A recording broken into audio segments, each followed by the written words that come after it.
تھاما، فرقوں میں بڑھ گئے، جماعتوں میں بڑھ گئے۔ اللہ ایک، رسول ایک، کعبہ ایک، کتاب ایک، دین ایک، عقیدہ ایک، منہج ایک، لیکن ہم ایک نہیں ہیں۔ کیوں؟ اس کا بھی جواب اسی میں ہے کہ ہم نے قرآن و حدیث کو الگ الگ طریقوں سے سمجھنا شروع کر لیا، جس کی وجہ سے آج امت مسلمہ جو ایک تھی محمد صلی اللہ علیہ وسلم کے زمانے میں، صحابہ ایک تھے، عقیدہ ایک تھا، منہج ایک تھا، کوئی جماعتیں نہیں، کوئی فرقے نہیں تھے۔ فرقے کیوں بنے؟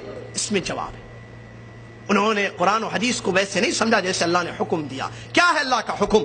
کیا ہے اللہ تعالیٰ کا فرمان؟ اللہ تعالیٰ فرماتا ہے فَإِنْ آمَنُوا، اگر وہ لوگ ویسے ایمان لائیں گے جیسے تم ایمان لاتے ہو تو وہ لوگ ہدایت پر ہوں گے۔ اگر وہ لوگ تمہارے جیسے ایمان نہیں لائیں گے، فَإِنْ آمَنُوا بِمِثْلِ مَا آمَنْتُمْ بِهِ فَقَدْ وَإِنْ تَوَلَّوْا، اگر وہ منہ پھیر کر چلے جائیں گے، تمہارے مثل ایمان نہیں لائیں گے، کیا ہوگا؟ فَإِنَّمَا هُمْ فِي شِقَاقٍ فَسَيَكْفِيكَهُمُ اللَّهُ، اللہ ان کے لیے کافی ہے۔ اس آیت کریمہ میں اللہ تبارک و تعالیٰ نے دو راستے اور دو انجام بیان کیے ہیں۔ آیت کے شروع میں ایک راستہ اور اس کا انجام، دوسرے آیت کے دوسرے حصے میں دوسرا راستہ اور انجام اس کا۔ بہت پوائنٹ ہے، دو راستے اور دو انجام۔ راستے کس چیز کے؟ دین کو سمجھنے کے لیے، ایمان لانے کے لیے، اسلام کو سمجھنے کے لیے راستے۔ اللہ تعالیٰ نے کہا فَإِنْ آمَنُوا، اگر لوگ ویسے ایمان لائیں گے، ویسے دین کو سمجھیں گے، ویسے اسلام کو سمجھیں گے جیسے تم نے سمجھا ہے۔ یہ تم کون ہے؟ یہ آیت اتری نا، کب اتری؟ کس کے زمانے میں؟ صحابہ اکرام رضی اللہ عنہم کے اجمعین کے زمانے میں اتری۔ اللہ ان سے خطاب کر رہا ہے بِمِثْلِ مَا آمَنْتُمْ، مثل جیسے، لائک یو، جیسے اے صحابہ تم نے ایمان لائے ہو۔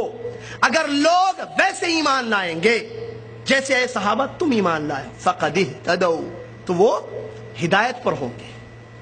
ایک راستہ، ایک منہج، ایک فہم، صحابہ کا فہم، جس کو فہم السلف کہتے ہیں۔ سلف سے مراد شیخ الاسلام ابن تیمیہ رحمۃ اللہ علیہ فرماتے ہیں سلف کا مطلب صحابہ اور تابعین۔ اگر ہم نے دین کو ویسے سمجھا جیسے صحابہ کی جماعت نے سمجھا، قرآن کی تفسیر ویسے لی جیسے صحابہ نے لی، حدیثوں کا مطلب ویسے لیا جیسے صحابہ نے لیا، تو ہم ہدایت پر ہوں گے۔ یہ اللہ کہہ رہا ہے۔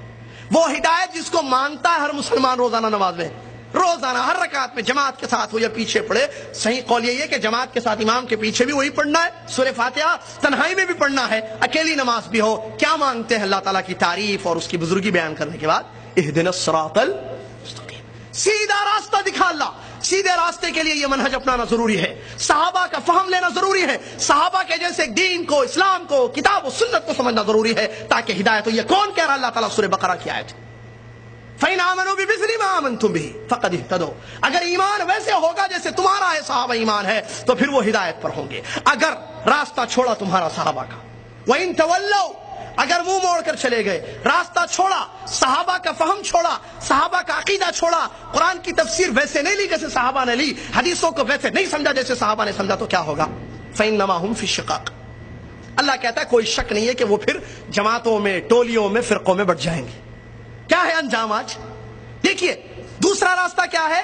نبی صلی اللہ علیہ وسلم کے صحابہ کو چھوڑ کر کسی اور طریقے سے، یا تو دماغ سے سمجھے، یا تو میجورٹی سے سمجھے، یا تو کسی ایک شخص کو متعین کر کے دین کو سمجھے، کتاب و سنت کو، تو اللہ تعالیٰ اس کا انجام بتا رہا ہے فَإِنَّمَا هُمْ فِي شِقَاقٍ، اس کا انجام یہ ہوگا صحابہ کے عقیدے کو چھوڑنے کا، کتاب و سنت کو صحابہ کے طریقے سے نہیں سمجھیں گے، اس کا انجام یہ ہوگا فَإِنَّمَا هُمْ فِي شِقَاقٍ، ٹولیوں میں، جماعتوں میں، فرقوں میں بٹ جائیں گے۔ اسلام ایک ہے، کتنی آج جماعتیں، یہ بھی مسلمان، وہ بھی مسلمان، وہ بھی مسلمان، یہ بھی کہتا ہے میں قرآن و حدیث کو ماننے والا، میں اللہ اور اس کے رسول پر ایمان لانے والا، وہ بھی کہتا ہے اس کا عقیدہ الگ ہے، اس کا عقیدہ الگ ہے، یہ کہتا ہے اللہ عرش پر ہے، وہ کہتا ہے اللہ ہر جگہ موجود ہے، وہ کہتا نہیں اللہ صرف پاک جگہ پر رہتا ہے، وہ کہتا نہیں اللہ ہمارے دلوں میں رہتا ہے۔ کیا ہے ایک اللہ کے بارے میں اتنے عقیدے؟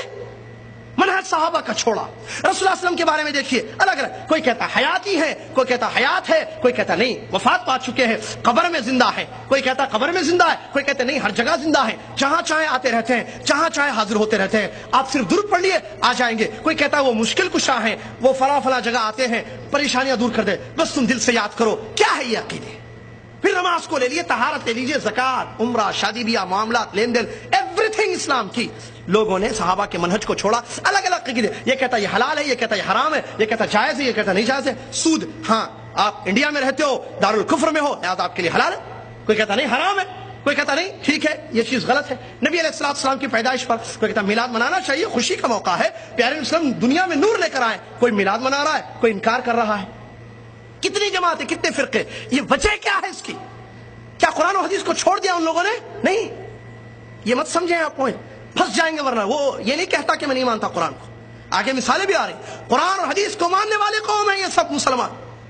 وہ جو شرک اکبر کرتا ہے، جو مزار پر جا کر پیشانی کو پٹکتا ہے، سجدہ کرتا ہے غیر اللہ کا، لا حول ولا قوت، وہ کہتا ہے میں اللہ اور اس کے رسول کو مانتا ہوں، روتا ہے نبی صلی اللہ علیہ وسلم کی محبت میں، داڑھی بھیگ جاتی ہے اس کی، لیکن وہ مزار پر سجدہ کر رہا ہے، نبی علیہ السلام کی قبر کا طواف کرتا ہے چھپ چھپ کر اندر، ہم نے دیکھا جامعہ اسلامیہ پڑھنے کے دوران۔ یہ کیا کتاب و سنت کو نہیں مانتا ہے؟ مانتا ہے، پھر وجہ کیا ہے؟ گڑبڑ کہاں ہے؟ پرابلم کہاں ہے؟ پرابلم سمجھنے میں ہے، پرابلم طریقے میں ہے، پرابلم منہج میں ہے۔ قرآن و حدیث کو بے شک تو مانتا ہے، لیکن قرآن و حدیث کو کیسے تو سمجھتا ہے میرے بھائی؟ صحابہ کے جیسے سمجھتا ہے؟ نہیں۔ اسی لیے اللہ نے کہا کہ اگر تم صحابہ کا منہج چھوڑو گے، ٹولیوں میں بٹ جاؤ گے، جماعتیں الگ الگ ہو جائیں گی تمہاری، فی شقاق، شقاق کہتے ہیں اختلاف، الگ الگ ٹولیاں جماعت، فسیکفیکہم اللہ، قیامت کے دن اللہ تعالیٰ ان کا بدلہ دے گا، فسیکفیکہم اللہ، اللہ ان کے لیے کافی ہے، اللہ سننے والا اور جاننے والا ہے۔ یہ آیت میں جواب ہے، پہلی دلیل، 3 آیتیں دلیل میں پیش کروں گا انشاءاللہ۔ یہ پہلی آیت ہے جس میں اس سوال کا جواب ہے کہ ہم یا دنیا کا ہر مسلمان کتاب و